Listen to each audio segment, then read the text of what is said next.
Seja bem-vinda, seja bem-vindo ao Mediunidade Sem Tabu, essa série exclusiva do Portal Mundo Maior, onde a gente vai trabalhar aí ao longo de 16 episódios esse tema, esse universo da mediunidade, sem tabu, sem pressão, sem peso, né? Eu acho que isso é o mais importante.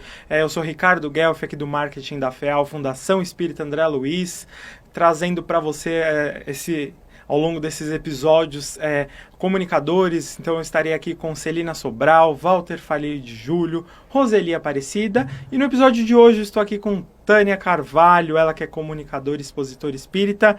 Seja bem-vinda, Tânia, que a gente vai trazer aí no episódio de hoje um pouquinho mais sobre mediunidade. Ricardo, é uma alegria estar aqui falando sobre um tema tão gostoso que é mediunidade, né? Sem tabus. Isso é muito importante. Nós estamos lá na Casa de Paz e Amor, no Tatuapé, e estamos aqui na Família FEAL, no pronto atendimento às segundas-feiras, das 11 ao meio-dia. Traga sua pergunta, estaremos lá toda segunda-feira. É muito bom estar aqui.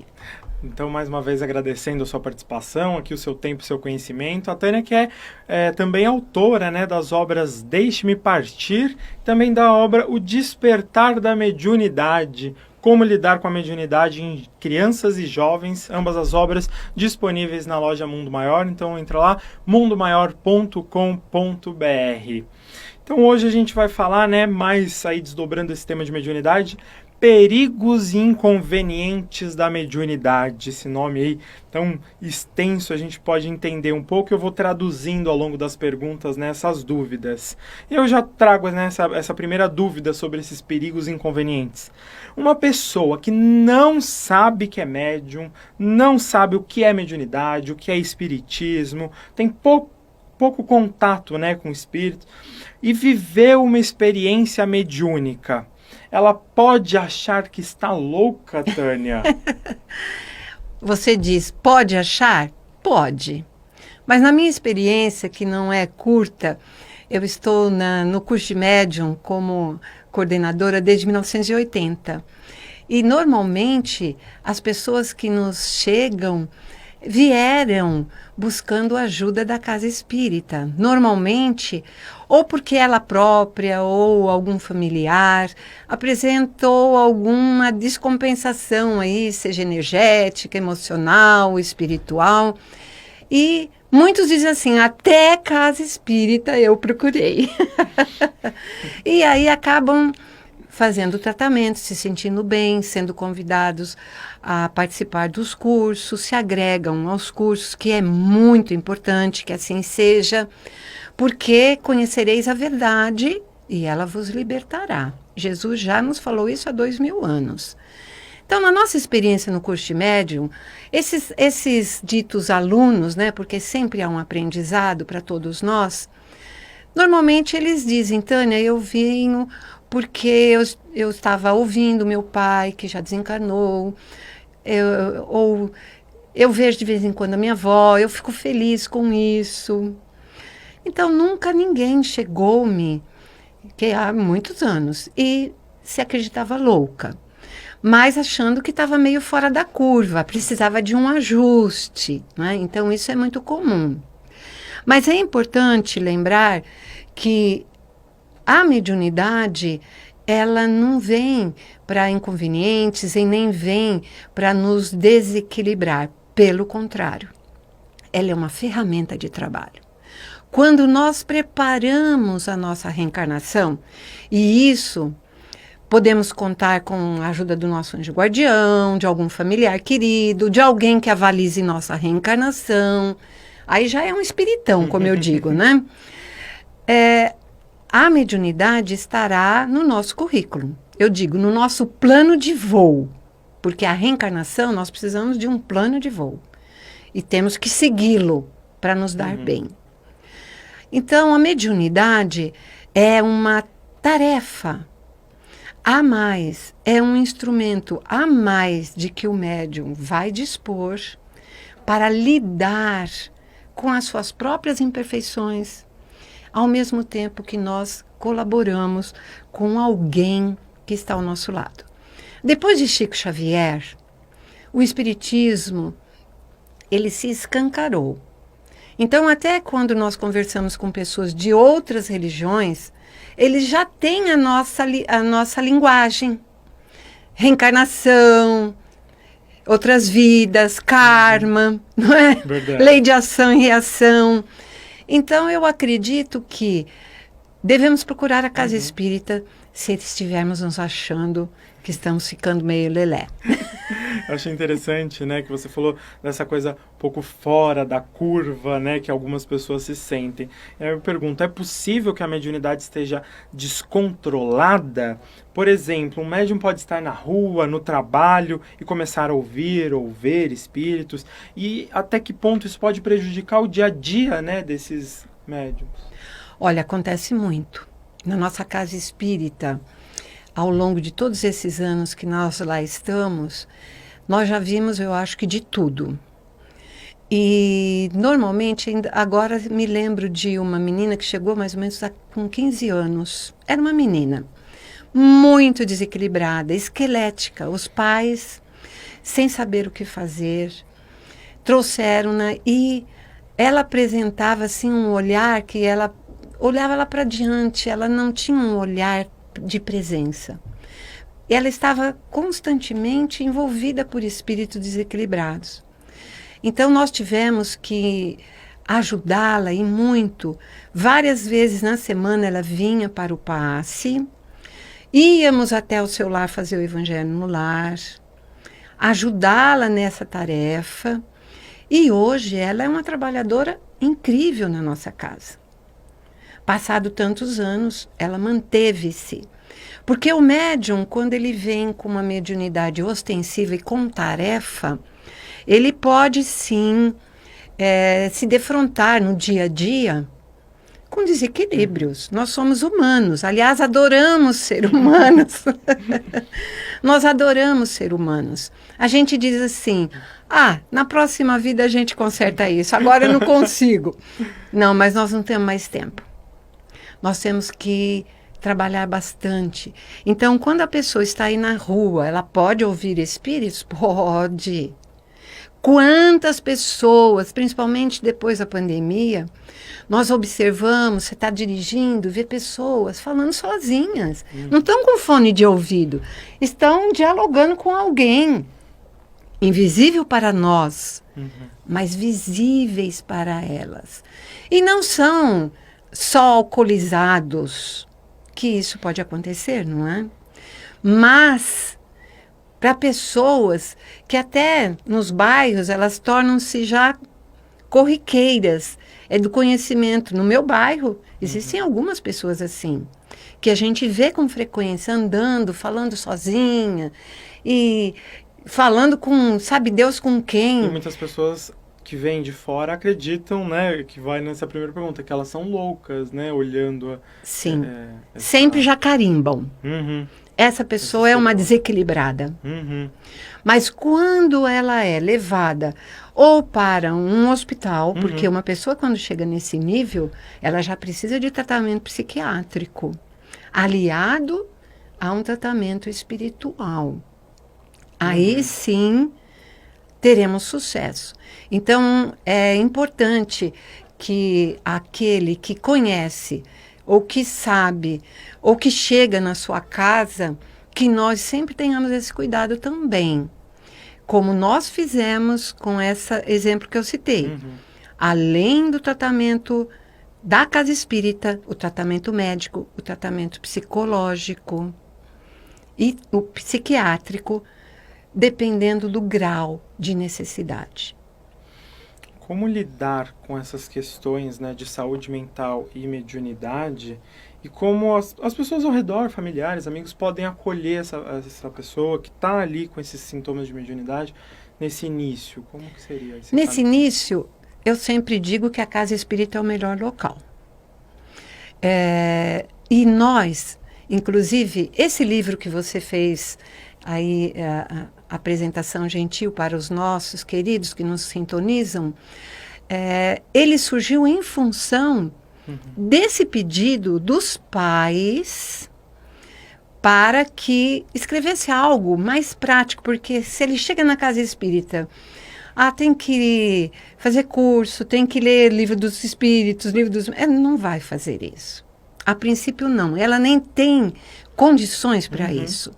Então, nós devemos orientar, faça o tratamento espiritual. Na nossa casa, nós temos um trabalho específico que atende a doenças do espectros, desde o autismo, do toque, da ansiedade, da depressão. Então, nós temos um trabalho específico onde a pessoa, ela inicia ali e nós já encaminhamos. Na entrevista que fazemos, procure um psicólogo. Se não for suficiente, procure um psiquiatra. O tratamento aliado, ele é indispensável, não é? E aos poucos a pessoa vai retomando a sua postura natural, aí ela vai ter condições de ler um livro mais elaborado, de se fortalecer, porque todo livro traz sempre uma mensagem de otimismo, vamos seguir em frente, juntos. Legal, você citou, né, essa questão do livro, né, que ele é voltado para crianças e jovens. Então, você que está acompanhando a gente, teremos aí episódios só sobre a mediunidade infantil, só sobre amigos imaginários. Então, a gente vai trabalhar um pouquinho melhor esse tema voltado aí para as crianças, né? Então, fica acompanhando a gente no portal Mundo Maior. Tânia, eu queria perguntar, né, praticar a mediunidade pode gerar consequências físicas no corpo do médium, como doenças físicas? Essa pergunta é muito boa. Por quê? Kardec também questionou a espiritualidade com relação a isso. E ele dedicou, depois do Livro dos Espíritos, o segundo livro dele, Livro dos Médiuns. Porque ele foi trazido, né, a codificação pelos barulhos, pelas mesas girantes, e foi estudando aqueles efeitos mediúnicos que nós temos a nossa doutrina. Isso devemos muito a ele. E ele questiona, tem um capítulo lá, no capítulo 18 do Livro dos Médiuns, que ele pergunta se a mediunidade ela era normal ou patológica. E o espírito é assertivo. Ela pode ser anormal, mas nunca patológica. Porque existem médiums bem atuantes de saúde forte, rija, enquanto que outros frágeis, doentes, que não têm mediunidade.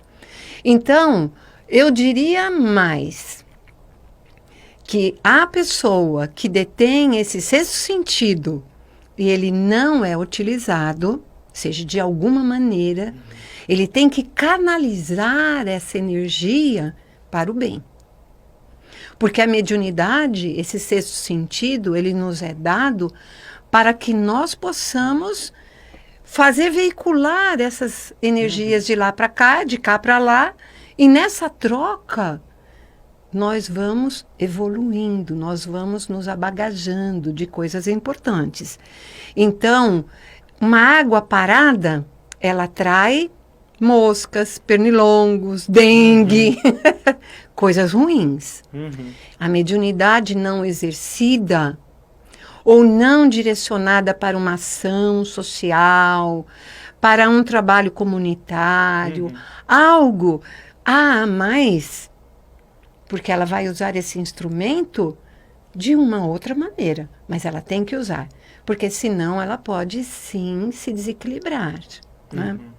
Então, na nossa família mesmo, a irmã mais velha do meu pai, ela tinha todas as mediunidades. Inclusive falava outras línguas, ela curava, mas não queria ir a nenhuma casa. Meu avô levou-a para todos os centros espíritas, foi aos cultos afro, e ela sempre questionava, se eu não gostei por causa disso, daquele outro, daquele outro, daquele outro. E ela acabou por se desequilibrar, e os últimos dias dela foi num hospital psiquiátrico. Então, o Dr. Bezerra de Menezes sempre dizia que os sanatórios, naquela época dele, ele dizia sanatório, né? Hoje nem existem mais esses locais, só hospitais dias, né? Estão repletos de médiums, né?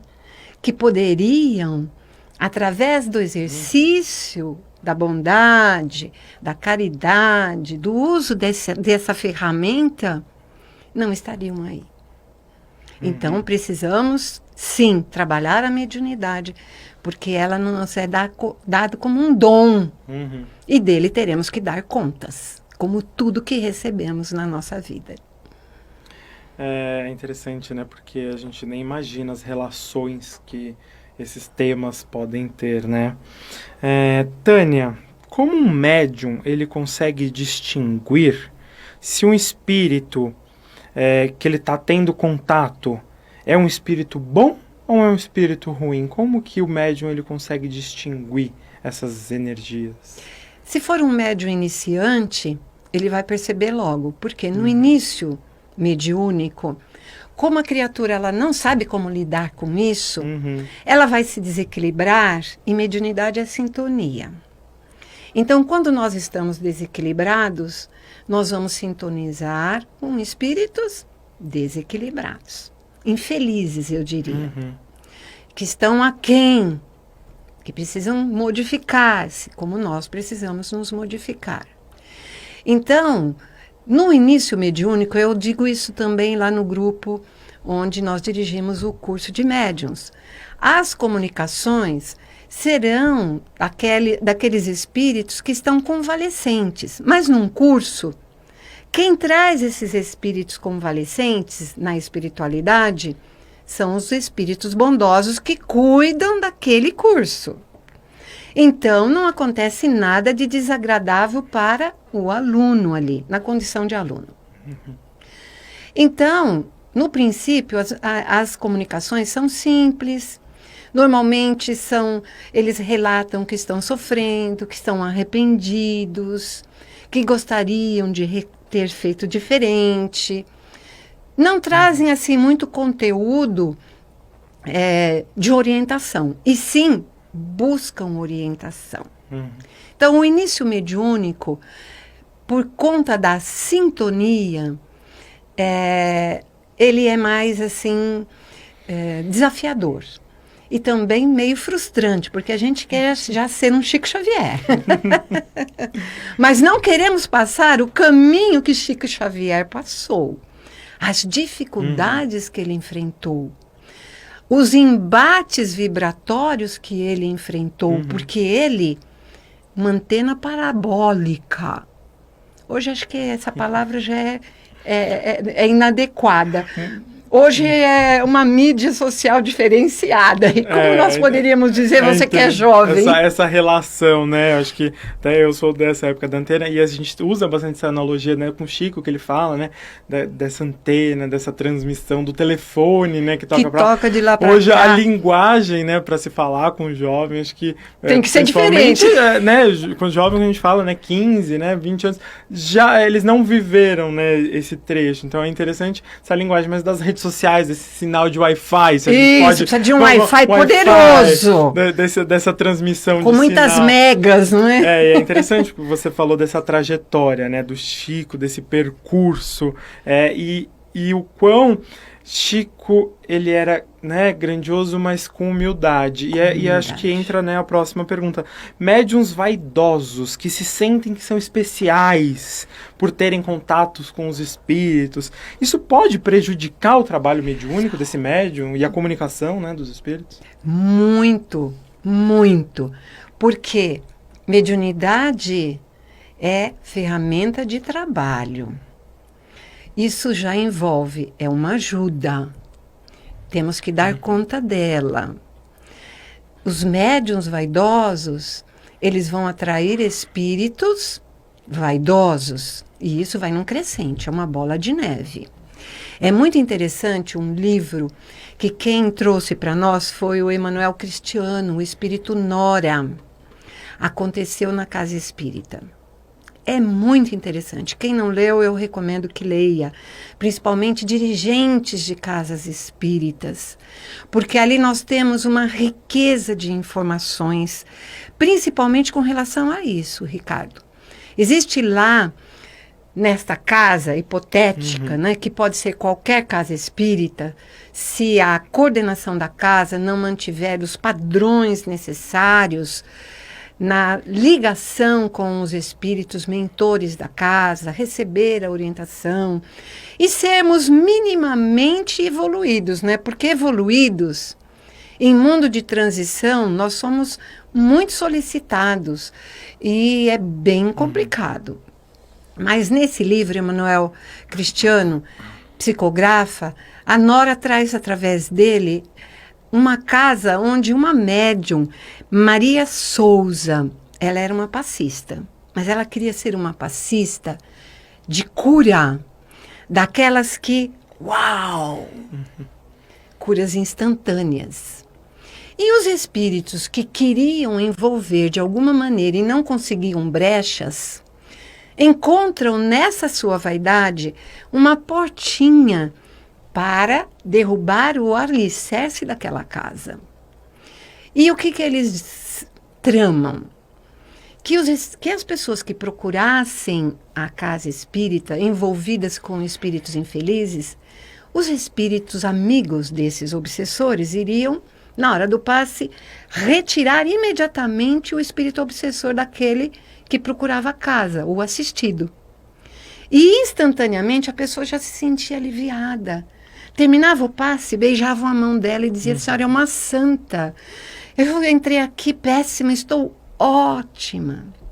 Então você percebe como que por detrás das coisas que nós nem vemos tanto problema, reside grandes dificuldades e que os alicerces de uma casa espírita e os alicerces nossos estão baseados no Evangelho de Jesus, né?